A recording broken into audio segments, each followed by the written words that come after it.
नमस्कार दोस्तों, आपका हमारे YouTube चैनल भक्ति ज्ञान त्योहार में स्वागत है। आज मैं आपको जितिया पारण की कथा सुनाने जा रही हूँ।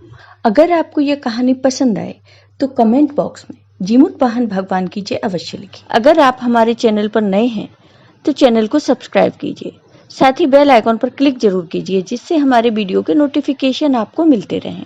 अब सुनिए ये कथा। किसी गाँव में एक पति पत्नी रहते थे। उनका एक छोटा सा बेटा भी था। वह बहुत गरीब थे। वह व्यक्ति मजदूरी करके अपने परिवार का पेट पालता था। धीरे धीरे समय बीता और उनका बेटा 5 साल का हो गया, लेकिन तभी अचानक उस व्यक्ति की मृत्यु हो गई। लड़के का नाम रामू था। अब सारी जिम्मेदारी रामू की मां पर आ गई। वह पति की मृत्यु के बाद बहुत दुखी रहने लगी। खाने के लिए भी कुछ नहीं था। फिर रामू की माँ पास पड़ोस के लोगों के यहाँ काम करने जाने लगी। काम करने के बाद जो कुछ भी मिलता उसी से उनका गुजारा चलता था। एक दिन की बात है, जितिया का त्योहार आने वाला था। रामू की माँ बहुत दुखी थी अपने बेटे की चिंता में। तभी उसकी पड़ोसन उसके घर आती है और रामू की माँ से कहती है कि जितिया का त्योहार आने वाला है, तो तुम भी जितिया का व्रत रखना अपने बेटे की सलामती के लिए। तुम्हारा तो एक वही सहारा है, इसलिए वो ठीक रहे, उसकी लंबी उम्र हो, इसी कामना से तुम यह व्रत रखना। तब रामू की माँ ने कहा, हाँ बहन, मैं जितिया का व्रत जरूर रखूंगी। फिर जितिया का नहाय खाए का दिन आया तो रामू की माँ ने सुबह जल्दी उठकर सारा काम किया और पूजा पाठ किया। फिर पड़ोसियों के यहाँ काम करने चली गई। वहां से उसे चावल मिले। वो उन्हें लेकर घर आई और जल्दी से चावल बनाए। उनमें से कुछ चावल निकाल कर रख दिए और कुछ खा लिए। दूसरे दिन रामू की माँ का निर्जला व्रत था, तो वह काम पर नहीं गई, घर पर ही रही और नियम पूर्वक पूजा पाठ किया। और जो चावल बचाकर रखे थे उन्होंने उनमें से थोड़े से अपने बेटे को खिला दिए। फिर व्रत के पारण का दिन आया तो उसने पूजा पाठ किया और सोचा कि ये चावल रखे हैं, इन्हीं में से थोड़ा खाकर व्रत का पारण कर लूंगी। फिर पड़ोस में काम करने जाऊंगी, उससे जो मिलेगा तो आकर गर्मा गर्म खाना बना लूंगी। उसने अपने बेटे से कहा, बेटा तुम जाकर बगीचे में खेल लो, मैं अभी काम से लौटकर तुम्हारे लिए गर्मा गर्म खाना बनाऊंगी। बेटा खेलने चला गया और वो जो निकाल कर रखे थे बासी चावल वो खाने लगी। बासी चावल खाने की वजह से जीवित वाहन भगवान नाराज हो गए। उनके क्रोध के कारण बगीचे में खेल रहे रामू को एक नाग निगलने लगा। जैसे जैसे रामू की माँ चावल खा रही थी वैसे वैसे उसको नाग निगल रहा था। उसने जैसे ही पूरे चावल खत्म किए उसके बेटे को नाग ने निगल लिया। चावल खाकर वह काम करने चली गई।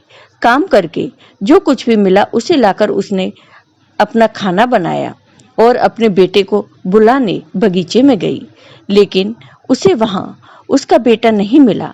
वह रोने लगी। उसने पड़ोसियों से पूछा, लेकिन उसका बेटा कहीं नहीं मिला।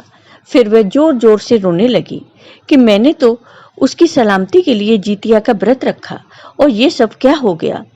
उसे रोता देखकर जीवित वाहन भगवान को उस पर दया आ गई और वो एक बूढ़ी माँ का भेष रखकर रामू की माँ के पास आए और उससे पूछा, बेटी क्यों रो रही हो। तब उसने बताया, माँ जी, मेरा एक ही बेटा है, वही मेरा सहारा है, वो नहीं मिल रहा, जाने कहाँ चला गया। मैंने तो उसकी सलामती के लिए पहली बार जितिया का व्रत रखा, फिर भी ये सब हो गया, अब मैं क्या करूं। तब बूढ़ी माँ ने पूछा, बेटी तुमने व्रत के पारण में क्या खाया था। तब उसने कहा, माँ जी, मैंने बासी चावल खाए थे। तब बूढ़ी माँ ने कहा, तुमने यही गलती कर दी। जितिया व्रत के पारण में कभी भी बासी खाना नहीं खाना चाहिए, गर्मा गर्म बनाकर खाना खाना चाहिए, इसी कारण यह सब हुआ है। तब रामू की माँ ने कहा, अब मैं क्या करूं। जीवित वाहन भगवान, मुझसे भूल हो गई, मुझे क्षमा कर दो, मेरा बेटा मुझे वापस दे दो। भगवान को उस पर दया आ गई और बूढ़ी माँ ने बताया कि तुम अगले साल जितिया का व्रत रखना, नियम पूर्वक पूजा पाठ करना और गर्मा गर्म भोजन तैयार करना और व्रत का पारण करना, तो तुम्हें तुम्हारा पुत्र जरूर मिल जाएगा। अब रामू की माँ अगले जितिया व्रत का इंतजार करने लगी।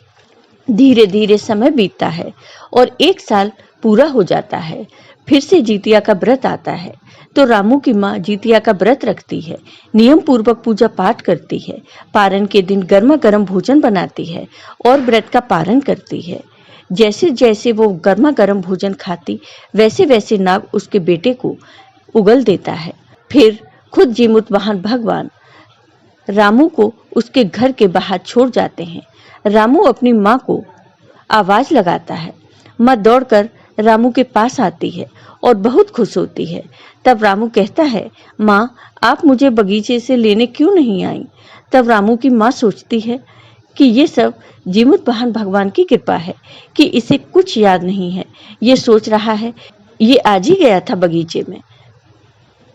रामू की माँ जीतवाहन भगवान को बहुत बहुत धन्यवाद देती हैं और सब जगह कहती है कि कोई भी जितिया व्रत के पारण के दिन बासी भोजन न करे।